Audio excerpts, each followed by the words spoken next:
Hello students, बात करते हैं 11th class some basic concept of chemistry. Previous lecture में हमने बात की थी law of chemical combination. Law of chemical combination में हमने डिफरेंट लॉ की बात की थी, यानी पहला लॉ पढ़ा था law of conservation of mass.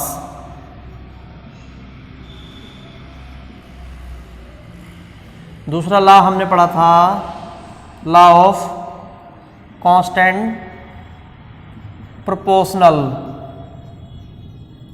तीसरा लॉ हमने पढ़ लिया था law of multiple proportional. Fourth law हम पढ़ते हैं गे-ल्यूसा लॉ। फोर्थ पढ़ते हैं एवोगैड्रो लॉ। तो आज हम बात कर रहे हैं गे-लूसा लॉ। 3 लॉ हमने पढ़ लिए थे, ये हो गया। आज हम बात करते हैं Gay-Lussac law.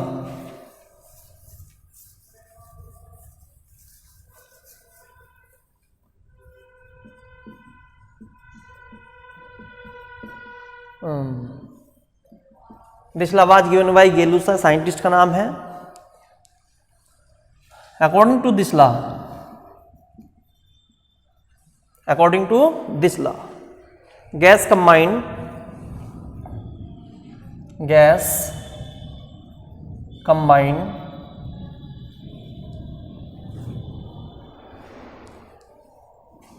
in their volume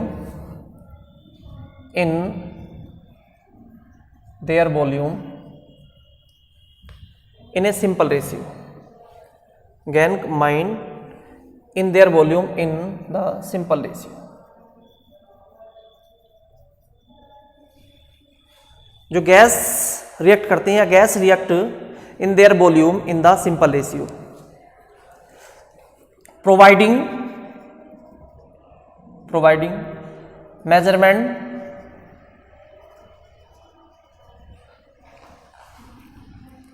certain temperature and pressure। जो टेम्परेचर जिस पर मेजर करते हैं हम, सर्टेन या constant temperature and pressure, gas जो है कंबाइन करती हैं वो किसमें, in their volume in a simple ratio, simple ratio में कंबाइन करती हैं। For example H2 plus Cl2 equal to क्या बनाएगा, HCl। तो इनका जो मोल्स हैं वो कितने होंगे, 1 और ये 2। तो मोलर रेशियो क्या होगा, मोलर रेशियो हो गया 1:2।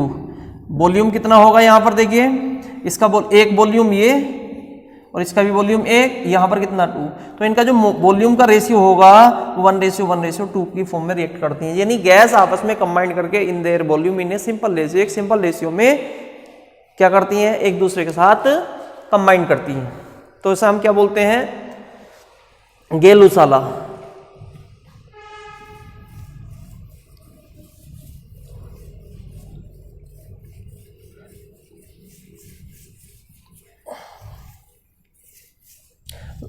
इसमें आगे लॉ है Avogadro law.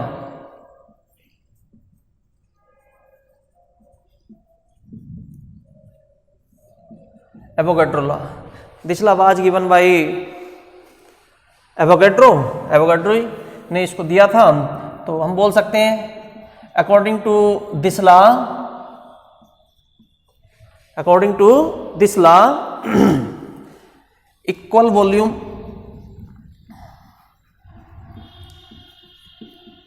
of different gas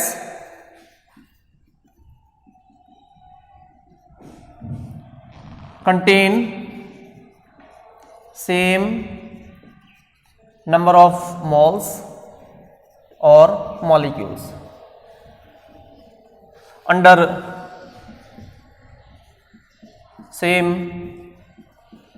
temperature and pressure।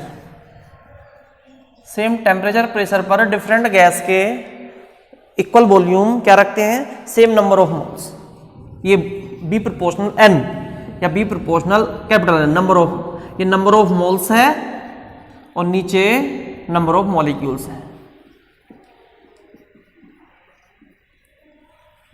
यहां पर एसटीपी और एनटीपी, नॉर्मल टेम्परेचर प्रेशर और स्टैंडर्ड टेम्परेचर प्रेशर, इसकी कंडीशन कितना लेते हैं 1 एटमॉस्फेयर।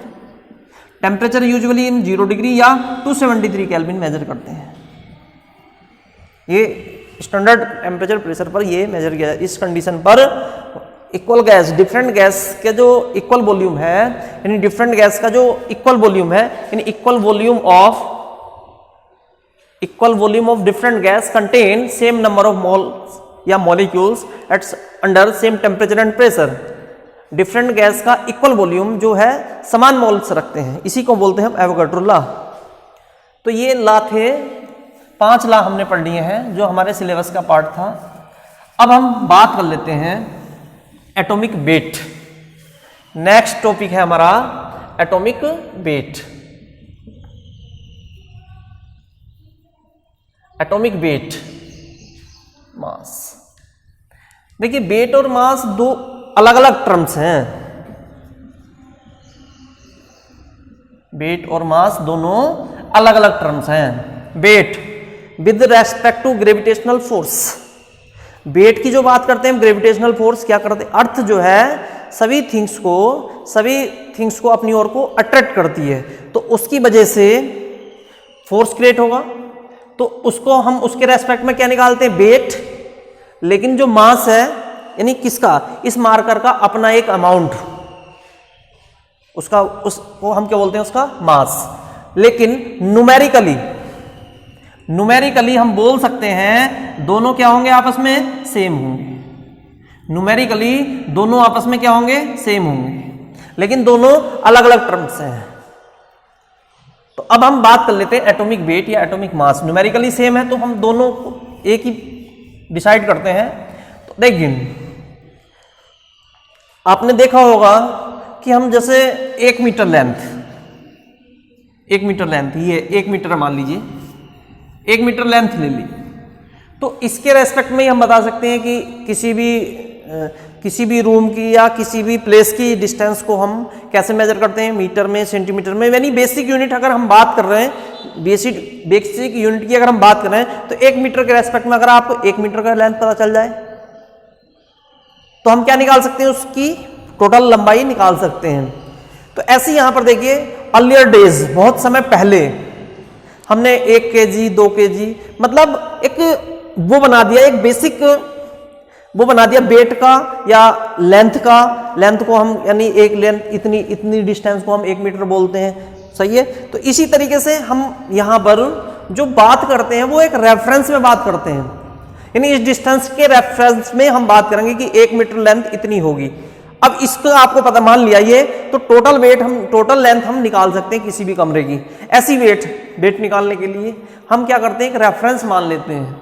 तो किसी भी एलिमेंट्स का एटॉमिक वेट निकालने के लिए या मास निकालने के लिए हमें रेफरेंस की रिक्वायरमेंट है, किसी रेफरेंस एलिमेंट या किसी रेफरेंस वेट की रिक्वायरमेंट है। इसीलिए हम एटॉमिक वेट की जगह पर रिलेटिव एटॉमिक वेट निकालते हैं। रिलेट करना है, रिलेटिव एटॉमिक वेट निकालते हैं। अब देखिए यहां देखिए रिलेटिव एटॉमिक वेट निकालने के लिए हम क्या करते हैं, सबसे पहले बहुत कम एलिमेंट्स थे, आप सभी जानते हैं पीरियोडिक टेबल में जो एलिमेंट्स हैं, पहले इनिशियल डेज बहुत कम एलिमेंट्स थे। मान लीजिए सपोज कितने एलिमेंट्स, 33 एलिमेंट्स। तो 33 एलिमेंट्स में हम ये देखते थे इनमें से किसका रेफरेंस लें, सभी एलिमेंट का अगर हम वेट निकालने लगे तो रेफरेंस लें। तो सबसे पहला एलिमेंट आपको पता है क्या है, हाइड्रोजन। तो हाइड्रोजन के पहले अर्लियर डेज में हम क्या करते थे कि हाइड्रोजन के रेस्पेक्ट में कोई एलिमेंट कितना हैवी है, जैसे आप मार्केट जाते हैं, मार्केट गए तो यहां पर आप मान लीजिए मार्केट से सब्जी खरीदने गए, तो जो बैलेंस है एक साइड में वेट रखता है बाट, और दूसरी साइड में आपको सब्जी जो भी आप लेके आते हो, हमने कुछ फ्रूट्स वगैरह या कुछ भी ले लिया तो उसका वेट करता है कि उससे बताता है कि 1 किलो हो गया, 2 kg हो गया, 3 kg हो गया। तो ऐसे यहां पर है तो हम रिलेट करना चाह रहे हैं। तो पहले अर्लियर डेज में ये होता था कि हम हाइड्रोजन के रेस्पेक्ट में ये देखते हैं कि कोई एलिमेंट कितना हैवी है, उसी के रेस्पेक्ट में बता देते थे उसका वेट कितना होगा। कोई टेक्निक हमारे पास ऐसी नहीं थी कि हमने लगा कर देखा कि इसका वेट इतना होगा। अर्लियर डेज की बात कर रहे हैं। तो हाइड्रोजन के जब रेस्पेक्ट में हम वेट निकालते थे तो हाइड्रोजन को स्टैंडर्ड एलिमेंट मानते थे, हाइड्रोजन को स्टैंडर्ड एलिमेंट मानते थे। जैसे जैसे डिस्कवरी होती गई तो इसमें बहुत सारा एरर आता था, तो हमने दूसरा स्टैंडर्ड एलिमेंट इसकी जगह पर क्या कर दिया, ऑक्सीजन कर दिया, ऑक्सीजन ले लिया। फिर भी एरर, पहले से एरर कम हो गया, फ्रैक्शन वैल्यू कम हो गई, लेकिन अभी भी एरर था। तो हमने थर्ड जो है, जब और ज्यादा एलिमेंट्स की डिस्कवरी हो गई तो हमने कार्बन को ले लिया स्टैंडर्ड एलिमेंट। तो कार्बन के रेस्पेक्ट में अगर हम निकालते हैं वेट C6H12 C612 के रेस्पेक्ट में अगर हम वेट निकालते थे तो जो फ्रैक्शन वैल्यू आ रही थी, एरर आ रहा था, वो बहुत कम आता है। तो हम इसको स्टैंडर्ड मान के चलते हैं। तो हम जो भी एटॉमिक वेट निकालते हैं किसी भी एलिमेंट का, वो रेफरेंस क्या लेते हैं, रेफरेंस लेते हैं C612। कार्बन का एक आइसोटोप C12 के रेस्पेक्ट में हम किसी भी एलिमेंट का वेट निकालते हैं, तो इससे बोलते हैं कि कितना हैवी होगा। तो हम इसमें देख सकते हैं एटॉमिक वेट में be defined as the number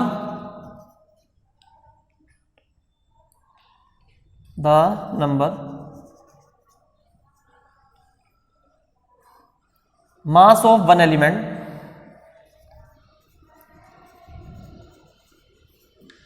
is heavier 1/12 part mass of carbon C12।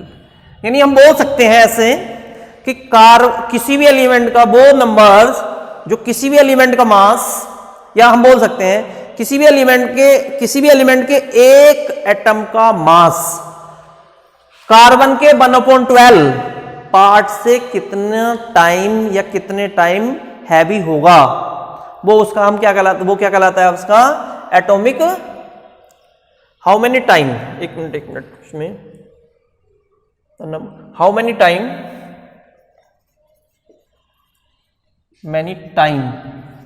Mass of one elements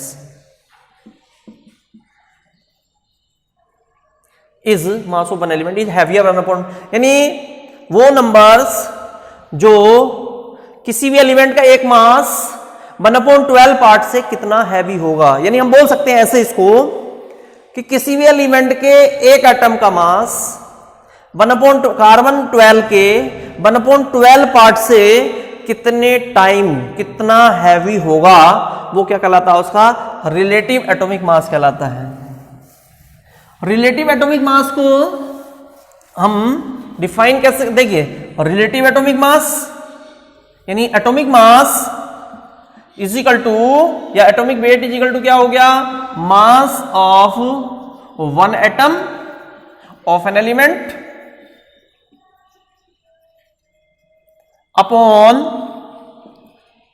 1/12 part mass of carbon atom C12 के एक कार्बन के मास का कितना 1/, पार्ट कितना हैवी होगा। तो इसको हम ये लिख सकते हैं मास ऑफ वन एटम। देखिए ये हो गया, यानी इससे ये एटम कितना हैवी होगा वो क्या कहलाएगा उसका एटॉमिक मास। तो देखिए ये quantity, the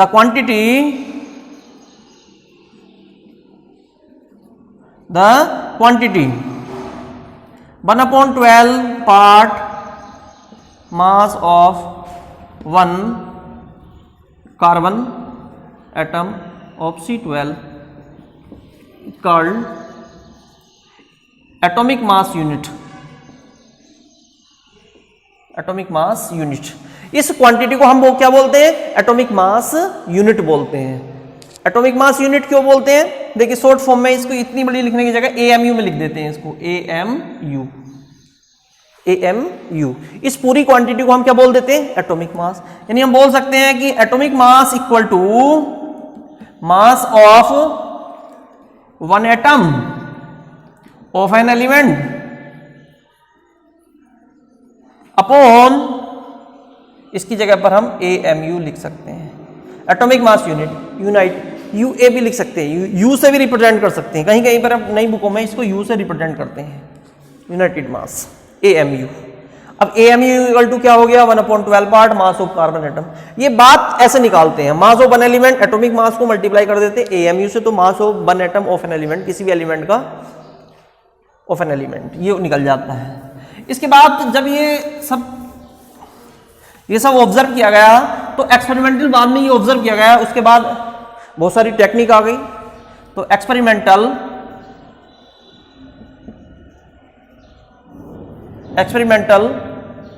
we observe mass of one carbon atom of C12, ये ऑब्जर्व किया गया 1.99 इंटू 10 की पावर माइनस के 24 ग्राम। यानी एक कार्बन के एक एटम का मास इतना ऑब्जर्व किया गया। तो atomic mass is equal to क्या आ गया आपके पास? Atomic mass is equal to आ गया mass of one atom of an element upon 1/12 into one carbon का मास कितना रख दिया? 1.99 इंटू 10 की पावर माइनस के 24 ग्राम। तो आपके पास जो आएगा, ये इसको डिवाइड करके क्या आएगा? मास ऑफ, एक मिनट यहां 23 आता, मास of one atom of an element upon 1 point, इसको डिवाइड करेंगे 66 इंटू 10 की पावर 24 ग्राम। यानी हम बोल सकते हैं mass of one atom of an element, एक एलिमेंट का मास इज इक्वल टू क्या आ जाएगा? एटॉमिक मास इंटू 1.66 इंटू 10 की पावर माइनस के 24 ग्राम। ये ऐसे निकालते हैं, ये निकालते हैं हम क्या? इसका एटॉमिक मास। अगर आपको AMU में निकालना है तो हम क्या कर देंगे? इसको AMU से मल्टीप्लाई कर देंगे। यानी mass of one atom is equal to क्या आ जाएगा? Of an element is equal to atomic mass into AMU। देखो AMU में हम इसको रख सकते हैं, AMU में निकालना तो ऐसे रखते थे, जैसे mass of hydrogen atom. Example अगर हम लें,